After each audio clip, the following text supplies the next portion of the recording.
Hello everyone, welcome back to my channel Wangxian fan fiction explanation. और आज मैं आपके साथ वाइट ओमेगा फॉक्स का नेक्स्ट पार्ट शेयर करने वाली हूँ।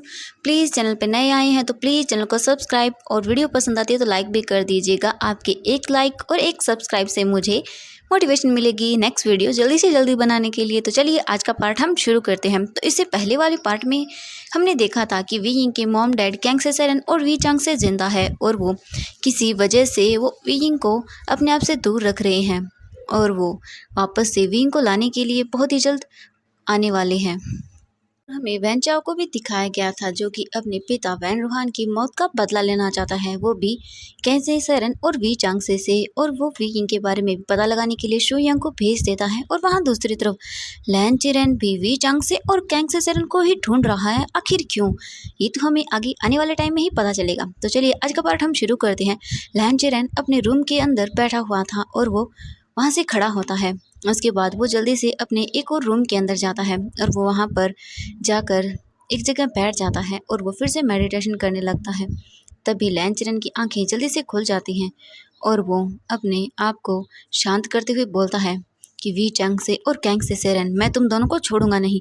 तुम्हारी वजह से मैंने अपने भाई को खोया था, और तुम्हारी वजह से ही लैन जैन और लैन सिशन को कभी अपने माता पिता का प्यार नहीं मिला। तुम दोनों की वजह से ही उन्होंने अपने माता पिता को खो दिया। मैं इस बात का तुमसे बदला ज़रूर लूँगा। आखिर तुम्हारी एक ज़िद ने सभी की लाइफ को बर्बाद कर दिया, और मैं तुम्हें भी नहीं छोड़ूंगा। जियांग फेंगम्यान, तुमने ही उन दोनों की मदद की थी। अगर तुम वी चांग से और कैंग से सेरन को आगे बढ़ावा नहीं देते तो कभी भी वो युद्ध होता ही नहीं। एक की वजह से कितने सारे लोग मारे गए और कितने सारे लोग अनाथ हो गए। मैं तुम्हें कभी माफ़ नहीं करूँगा वी चैंग से और कैंग से सेरन। बहुत जल्द मैं तुम दोनों को ढूंढ लूँगा और तुम्हें भी वही सज़ा दूँगा जो मेरे भाई को मिली थी। ये बोलकर वो अपने जगह से खड़ा होता है और वो गुस्से में वहाँ से चला जाता है। अब हमें वांग जी के और का सीन दिखाया जाता है। वांग जी जैसे ही जिंगशी के अंदर आया था तो उसने देखा कि वी यिंग अपने ब्रदर जियांग चेंग से बातें कर रहा था। जैसे ही जियांग चेंग और वी यिंग दोनों ने ही वांग जी को देखा तो जियांग चेंग अपनी जगह से खड़ा होता है और वो वांग जी को बो करता है, और उसके बाद वो वहाँ से चला जाता है। और दूसरी तरफ वी यिंग वांग जी की आंखों में उस गुस्से को देख सकता था। वी यिंग वांग जी को ऐसे देखकर बहुत ज़्यादा डर गया था, और वांग जी की आंखों के अंदर वी यिंग को बहुत ही ज़्यादा नफरत और गुस्सा दिखाई दे रहा था। वी यिंग नहीं जानता कि आखिरकार उसने किया क्या है, वांग जी उसके साथ ऐसा क्यों करता है। वांग जी गुस्से में वी यिंग की ओर देखता है और बोलता है, अपने रोब सुधारो।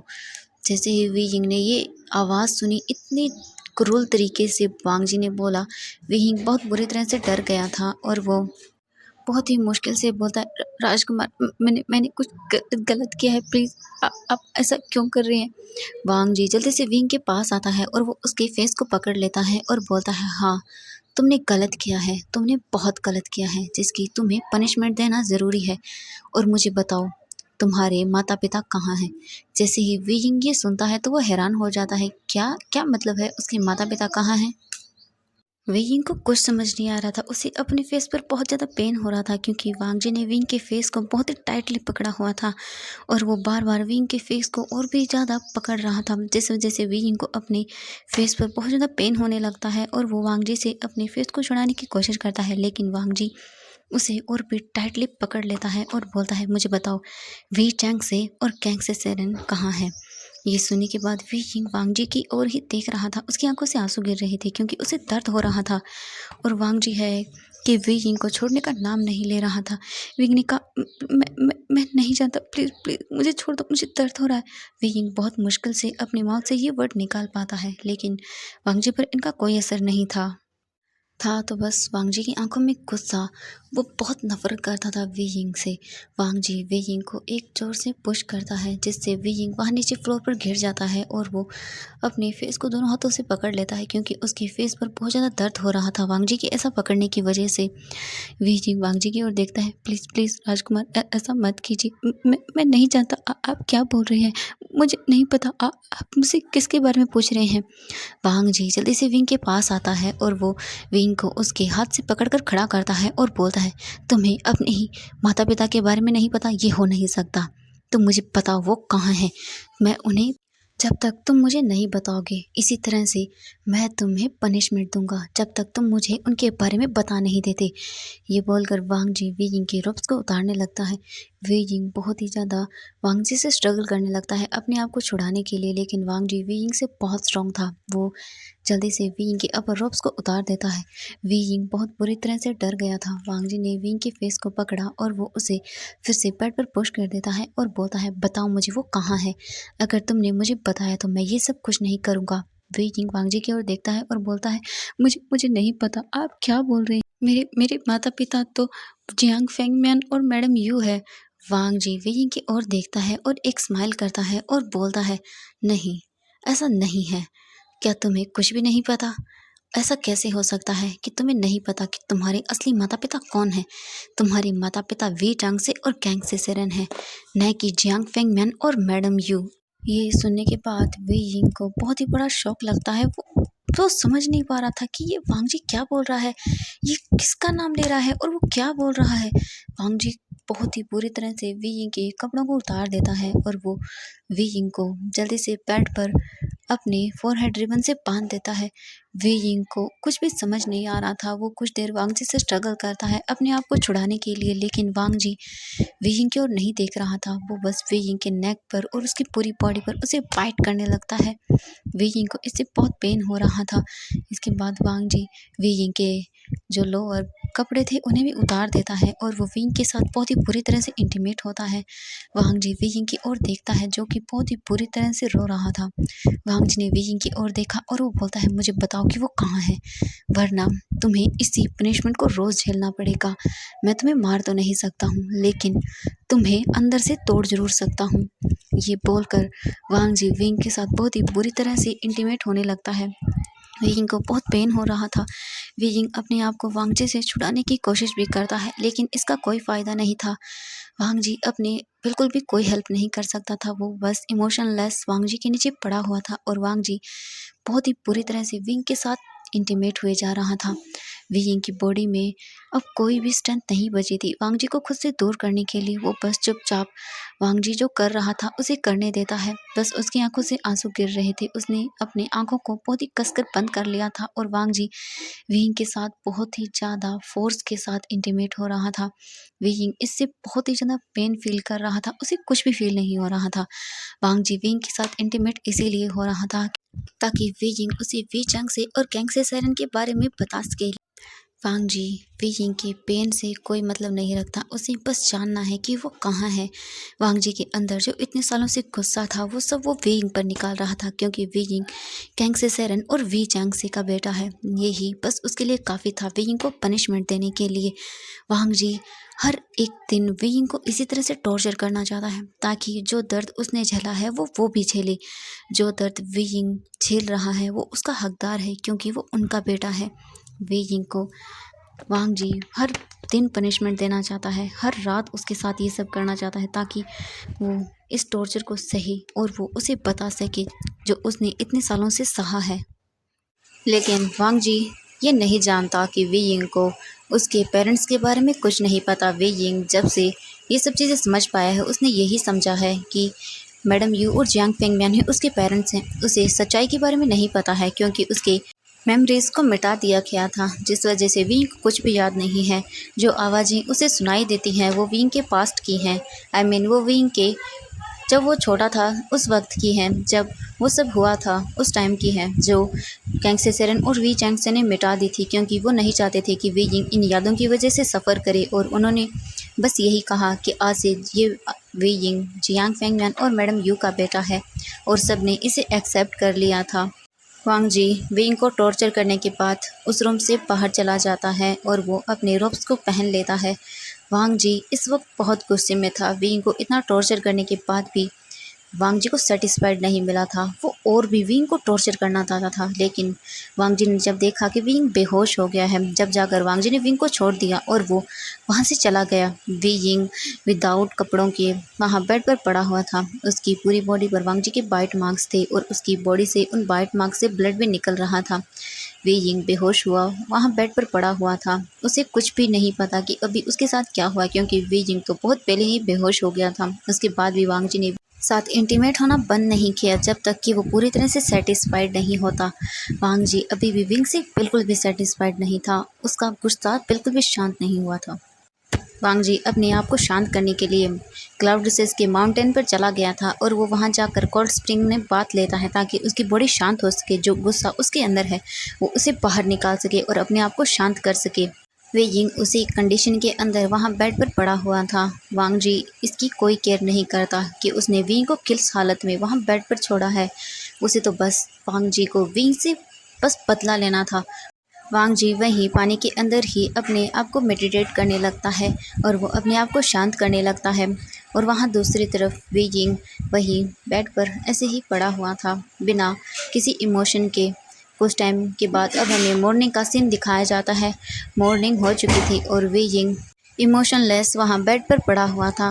वांग जी ने कोई केयर नहीं की, उसे तो याद भी नहीं था कि उसने वे यिंग को किस हालत में वहाँ छोड़ा है। अब हमें दोपहर का सीन दिखाया जाता है। अब दोपहर हो चुकी थी। चैंग चैंग अपने रूम के अंदर बैठा हुआ था और वो सोच रहा था कि वो विंग के पास जाए, तभी लैन चेचेन वहाँ आ जाते हैं। जैसे ही विंग ने लैन चेचेन को देखा तो वो उन्हें बो करता है और बोलता है, राजकुमार क्या क्या मैं मेरे भाई से मिलने के लिए जा सकता हूँ। लैन चेचेन ने चैंग चैंग की ओर देखा और वो बोलते हैं कि ठीक है आप जा सकते हैं, आपको परमिशन लेने की ज़रूरत नहीं है। लैन चेचेन बहुत ही काइंड पर्सन हैं, वो किसी भी चीज़ के लिए चैंग चैंग को फोर्स नहीं करते हैं, वो बस नॉर्मली ही अपने सिर को हाँ में हिला देते हैं। और चैंग चैंग उनकी ओर देखता है और एक स्माइल करता है और वहाँ से चला जाता है। जियांग चैंग जल्दी से जिंगशी पहुंचता है तो वो देखता है कि जिंगशी का डोर आज खुला हुआ है। जियांग चैंग ये देखकर जल्दी से अंदर चला जाता है और वो विंग को आवाज़ देने लगता है, लेकिन जब उसे विंग की कोई आवाज़ सुनाई नहीं देती तब वो थोड़ा घबरा जाता है और वो जल्दी से बिना किसी परमिशन के वांग जी और विंग के रूम के पास चला जाता है और वो वहाँ जाकर नॉक करता है और बोलता है, वे यिंग क्या तुम अंदर हो? लेकिन उसे कोई भी आवाज़ सुनाई नहीं देती। ये देखकर वे यिंग और भी ज़्यादा घबरा जाता है और वो जल्दी से डोर को ओपन कर देता है। जैसे ही वे यिंग ने डोर को ओपन किया तो वो वे यिंग को इस हालत में देखकर बहुत ज़्यादा डर जाता है। उसे समझ नहीं आ रहा था कि वो क्या करे। जियांग चैंग जल्दी से एक ब्लैंकेट को लेता है और वो विंग के ऊपर डाल देता है। जियांग चैंग विंग को बॉडी को देखकर एकदम सदमे में चला गया था। ये क्या हालत कर दी है उस वांग जी ने विंग के भाई की। विंग को ऐसे देखकर जियांग चैंग बहुत बुरी तरह से रोने लगता है और वो उसी टाइम अपने आप को बोलता है, नहीं मैं विंग के साथ और कुछ नहीं होने दूंगा, मुझे माफ़ कर दो विंग, मैं तुम्हारी परमिशन के बिना ये कदम उठा रहा हूँ, आई एम सॉरी। और वो जल्दी से अपने एक स्पेल पढ़ता है और वो उस स्पेल को पढ़ने के बाद विंग की ओर देखता है और बोलता है, मुझे माफ़ कर देना लेकिन ये करना ज़रूरी है, मैं तुम्हें इस तरह से हर्ट होते हुए नहीं देख सकता हूँ, मुझे माफ़ कर दो विंग। और वो जल्दी से जिंगसी से बाहर जाता है और एक सर्वेंट से बोल देता है कि वो हीलर को बुलाए। कुछ टाइम के बाद वहाँ पर एक हीलर आता है और वो विंग को चेक करने लगता है। विंग को चेक करने के बाद हीलर बहुत डर जाता है और वो जियांग चैंग की ओर देखते हुए बोलता है, मिसेस लैन मुझे मुझे माफ़ कर दीजिए लेकिन इस वक्त मैं कुछ नहीं बता सकता, इनकी हालत बहुत ख़राब है और हम इसमें कुछ नहीं कर सकते। जियांग चैंग उस हीलर की ओर देखता है और बोलता है, इसे जल्द से जल्द ठीक करो वरना तुम्हारा वो हाल करूँगा जो तुमने कभी सोचा भी नहीं होगा। पहली बार जियांग चैंग इतने गुस्से में था तभी वहाँ पर लैन सिचेन भी आ जाते हैं। लैन सिचेन ने जियांग चैंग को जब इतने गुस्से में देखा तो वो उनके पास आता है और बोलता है, जियांग चैंग क्या हुआ? तभी जियांग चैंग गुस्से में लैन सिचेन की ओर देखता है और बोलता है, तुम्हारा भाई एक हैवान है, उसने मेरे भाई की जो हालत की है उसके लिए मैं उसे कभी माफ़ नहीं करूँगा। लैंग सिचेन को कुछ समझ नहीं आया कि ये क्या कह रहा है Jiang Cheng. Jiang Cheng Lan Xichen की ओर देखता है और बोलता है, आपको मैं वार्न कर रहा हूँ, अगर दोबारा मेरे भाई को उसने हर्ट किया तो मैं उसे छोड़ूंगा नहीं। ये सुनने के बाद लैंग सिचेन ने कहा, जियांग चैंग मुझे मुझे बताओगे क्या हुआ है? जियांग चैंग ने लैंग सिचेन का हाथ पकड़ा और वो उसे जिंगशी के अंदर ले जाता है और वी यिंग को उसे दिखाते हुए बोलता है, देखिए आपके भाई ने मेरे भाई की क्या हालत कर दी है। लैन सिचेन ने भी जब विंग की बॉडी को देखा तो वो भी हैरान था, उससे तो यकीन नहीं हो रहा था कि वांग जी ये सब कर सकता है इतनी बुरी तरह से विंग के साथ। लैन सिचेन बहुत गुस्से में आते हैं और वो बोलते हैं, जियांग चैंग तुम विंग का ख्याल रखो, मैं अभी आता हूँ। ये बोलकर वो वहाँ से चले जाते हैं। तभी जियांग चैंग फिर से उस हीलर के पास जाता है और बोलता है, बताओ मुझे क्या हुआ है इसे। तो वो हीलर बहुत ही डरते हुए बोलता है, मैडम हमें माफ़ कर दीजिएगा लेकिन ये शायद नींद में है। ये सुनने के बाद जियांग चैंग बहुत हैरान हो जाता है और वो बोलता है, क्या नींद में है? क्या क्या क्या बोल रहे हो आप? तभी उस हीलर ने कहा कि हाँ, मैंने इन्हें पहले भी चेक किया था, लेकिन ये अपने आप ही एक गहरी नींद में चले जाते हैं, जिससे इन्हें बाहर निकालना बहुत मुश्किल है। मैंने पहली बार ऐसा कुछ देखा है। मुझे नहीं पता कि मैं इसे कैसे ठीक करूं। मुझे मुझे माफ़ कर दीजिए मैडम लैन। ये सुनने के बाद जियांग चेंग गुस्से में उस हीलर की ओर देखता है और बोलता है, यूज़लेस, तुम सब बेकार हो, जाओ यहाँ से। इसके बाद जियांग चेंग खुद वीइंग के पास जाता है और उसके पास बैठ जाता है और रोते हुए बोलता है, मुझे माफ़ कर दो वीइंग, मेरी वजह से तुम्हारी ये हालत हो रही है। मैं तुम्हारे लिए कुछ नहीं कर पाया, मुझे माफ़ कर दो मेरे भाई। और वो वीइंग के पास बैठकर रोने लगता है। अब हमें युनमिंग सेक्ट का सीन दिखाया जाता है। युनमिंग सेक्ट के अंदर जियांग फेंगमियान अपने थ्रोन पर बैठे हुए थे और वो सोच रहे थे, तभी उन्हें जल्दी से एक रोशनी अपने सामने दिखाई देती है। उस रोशनी के अंदर उन्हें कुछ लिखा हुआ दिख रहा था। उसे रीड करने के बाद जियांग फेंगमियान बहुत बुरी तरह से घबरा जाते हैं। ये देखने के बाद जियांग फेंगमियान जल्दी से अपनी जगह से खड़े होते हैं और वो जल्दी से अपने कमरे में जाते हैं। तो उन्होंने देखा कि महारानी यू वहाँ बैठी हुई थी। जैसे ही जियांग फेंगमियान ने मैडम यू को देखा तो वो उनके पास जाते हैं और उन्हें सब बता देते हैं। ये सुनने के बाद तो महारानी यू भी बहुत ही ज़्यादा गुस्से में आ गई थी। मैडम यू जियांग फेंगमियान की ओर देखती हैं और बोलती हैं, हमें अभी के अभी लैंड सेक्ट चलना होगा, चलिए। जियांग फेंगमियान ने कहा कि ठीक है, और वो दोनों लैंड सेक्ट जाने के लिए वहाँ से निकल जाते हैं। तो फ्रेंड्स, आज के लिए बस इतना ही। नेक्स्ट पार्ट के लिए वेट कीजिएगा। Thank you so much friends, मेरी वीडियो देखने